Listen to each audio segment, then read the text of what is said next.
What's going on, everybody? Welcome back to Brian Bandas Builds a Business, where we're talking about real estate development and building a badass business from the ground up. Today is going to be part 5 in this series I'm doing of the 5 most common challenges that developers face. And today we're going to talk about how do I get started?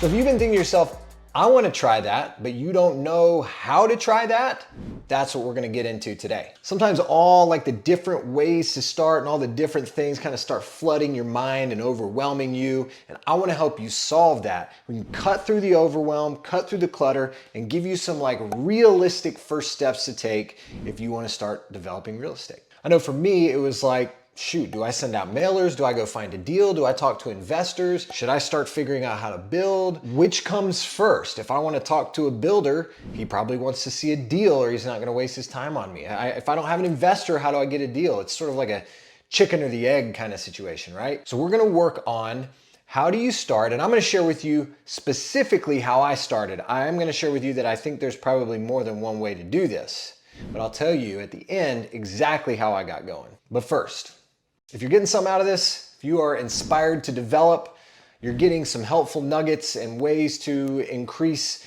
your business or grow as a business person or just grow as an individual, then I would love for you to hook me up with one of those and one of those and one of those. All right, so hey, before we get into how to get started with developing, let's run to some job sites. I got to drop off a bunch of lighting fixtures at Foster Street. And then from there, let's head over and see how the brick and stone are coming on this really beautiful luxury house we're building in the Green Hills area on Sneed Road. Let's go check it out.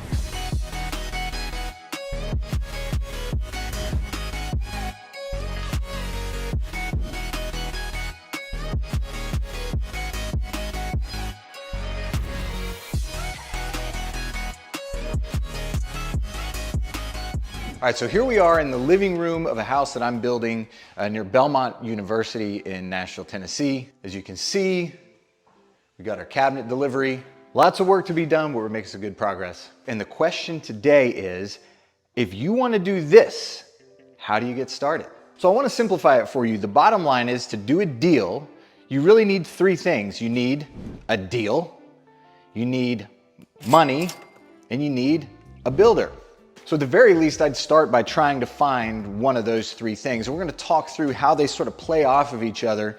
You got this sort of which came first, chicken or the egg kind of situation. We're going to talk about the challenges of finding each of those and the benefits of finding each of those. So obviously, number 1, you need a deal. And that takes time and effort. That might be the most effort intensive part of this at the beginning. Eventually you'll build some momentum and a pipeline where there are numerous people who know that you're somebody who will buy these deals and will close, and so they'll start bringing them to you.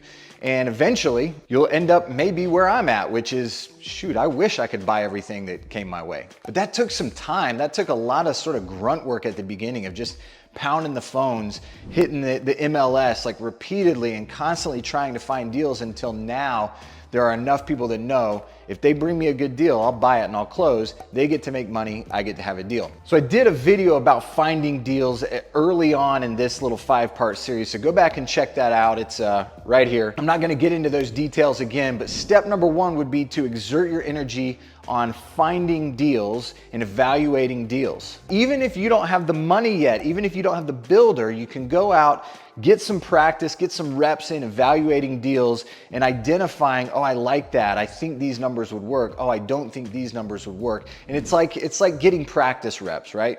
The beauty is if you find a great deal, that's now this asset that you can then take to a builder or take to an investor or a lender, and it will help you bring in a good builder. It will help you get the money. So that's one possible approach, is go find a great deal and then bring it to these people. The challenge there is, I have this great deal, I don't have a builder yet, I don't know what to do, or I think it's a deal, but I'm sort of guessing on my build costs, I'm not sure.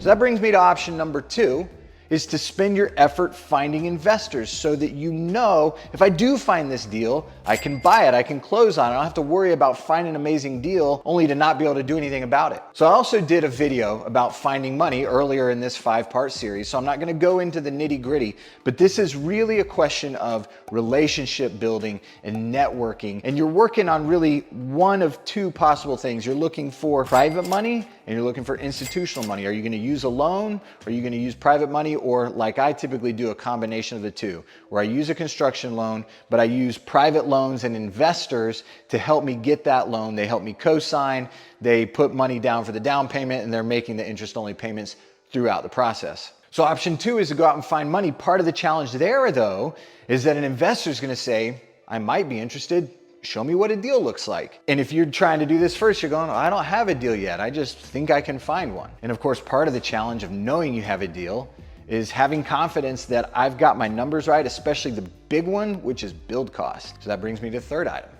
You can spend your time and your energy going and trying to find the right builder and getting that relationship in place. But you can run into the same challenges. If you come to a builder and you say, hey, I think I'd like to start doing this. They go, well, hey, show me, what do you want me to build? Well, I don't know yet. Oh, well, what lot do you have? Well, I don't have one yet because I don't have investors. I'm trying to get, so you end up in this chicken or the egg situation where they all sort of need each other to start. But if I'm trying to start out and get going on this, which a few years ago I was, all of my effort went into working on these 3 items. And to some degree, I was working on them simultaneously. And I'm gonna reveal to you in a few minutes exactly how I was able to overcome this idea of which came first and one of them needing the other, all that. There's a great strategy that I used that allowed me to overcome that and get the wheels turning. But before that, let's recap. You need a deal, you need money, you need a builder, and you're gonna be working on those 3 items in order to get rolling. Because once you are rolling, you cannot do this without one of those 3 items. If you got 2 out of 3, you're SOL. Now, here is how I overcame this idea of which comes first. How do I find a deal if I don't have money? Or how do I know it's a deal if I don't have a builder and I don't know my build cost? But I'll tell you what, let's walk upstairs because I gotta measure this attic opening and then we'll talk through that. These houses are gonna be awesome, man. About 3,200 square feet right up the street from Belmont University. Really beautiful homes. There's 4 of them. In 2 of the floor plans, we have this awesome rec room. In this one, we've got beam going right up the middle. Right now, it's got a bunch of protective paper on it, but when we're done, we're gonna take that paper off and like stain that a really cool wood tone. This room's gonna look awesome. And then over here in the corner, there's gonna be like a wet bar. It's gonna be a really cool sort of entertainment space. So as you guys know, right now I'm building all my own stuff. Now that is not necessarily the model that I would tell everyone to do, but because of that, I'm very much involved in the nitty-gritty, boots on the ground kind of stuff. And right now, I have an issue where in this opening, if I pull the ladder down, it can't unfold. It hits this header, and same thing on the other side, you can't see. So I have to buy new ladders that like, instead of unfolding, they sort of like, open up like a xylophone straight down. I just gotta make sure what I'm buying is gonna fit. 24 wide, way more depth than I need. I think the depth on this it's 4 feet. I only need like 2.5 for the thing I'm buying. So we're good. I just need to make sure that I get something 24 inches wide. I don't have to, but my trim guys are putting these in, and I'm trying to avoid having to call my framers back out just to do this opening. So there we go. So to the question of how do you overcome the need for a builder in order to get a budget right and know you have a deal, and the need for a deal to get a builder or an investor to take you seriously, and the need for an investor to be able to lock down a deal, how do you overcome that? Here's what I did. I went out and I found what I believed to be a deal based on rough builder numbers, and I took that to a builder and said, here's what I'm trying to do. I'm interested in maybe even offering on this. So I didn't own it, but he saw that I was serious. I put together a pro forma. I really put together a deal and said, here's what I'd like to build. Here's an example floor plan. I treated it as though I was going to buy this. And it's not that I wasn't, but I was skeptical that by the time I was able to, it would be available. But I treated it as though I'm buying this. So I've got this deal. Went to the builder, what do you think you can build this for? Okay, so I've got my numbers right. And then I went to a couple investors who I thought were interested and said, if we do something, here's what it's gonna look like. Here's one, I don't know if this is gonna be available or not, but this is the example of what I'm trying to buy and the money we'll make. Do you like it? Yes, you do. Okay, perfect. Let me see if it's available. And if it's not, I'll go find another one. So they're not necessarily bought into this specific property, but this specific property was an example that got them bought into me and to what we're doing. And so using a sample deal got my builder on board because he knew I was serious about this, and it got my investors on board because they knew I was serious about this. And now, with a builder in the wings ready to go and telling me real numbers, and investors in the wings ready to go, ready to put down real money on a property, then I could go out and actually hunt down a deal that I knew I was gonna close on, make an offer in writing, start due diligence, and if everything goes well, buy it. So the secret sauce, in my opinion, is you create 1 to 3 very thorough sample deals. Include an actual address of something that is or was for sale recently on the market. Show the pro forma, here's what I wanna pay for the lot, here's what it'll cost to build, here's what we'll sell for, here's our profit margin, here's the cost of the debt. Show a sample floor plan, show a budget from the builder and say, if we bought this, here's how it would go. I'm sure there are other ways to get rolling, but that's what worked for me. Guys, I hope that was helpful. Let me throw one more thing out there, okay? Here's a little secret sauce. The way that I found my builder relationship, which was crucial to the start on this, and this is a perfect example of taking imperfect action. I wanted to network. I went on Bigger Pockets to find the Nashville Bigger Pockets meeting, and lo and behold, there wasn't one. And so I started one. I posted online on sort of the investor forums and just said, hey, I'm gonna start an investor meetup at this bar. What was it called? It's called Crow's Nest, I believe. And I called it Invest at the Nest. I know, pretty spectacular. And so I started this meetup, which the funny thing is that immediately gave me credibility, whether or not I deserved it. I was the one who took initiative, brought people together. I came up with content and questions and things for us to talk about.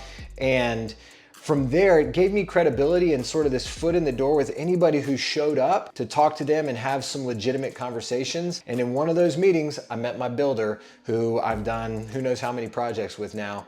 And it became an incredibly fruitful relationship. So I challenge you not to necessarily go start a Bigger Pockets meetup, but to go take action of some kind. It will pay off. That's why I always say, take imperfect action in spite of fear. And guys, as always, thank you for spending time with me. I'm honored. If you're getting something out of this, hook me up with one of those, one of those, one of those. I'll see you next time.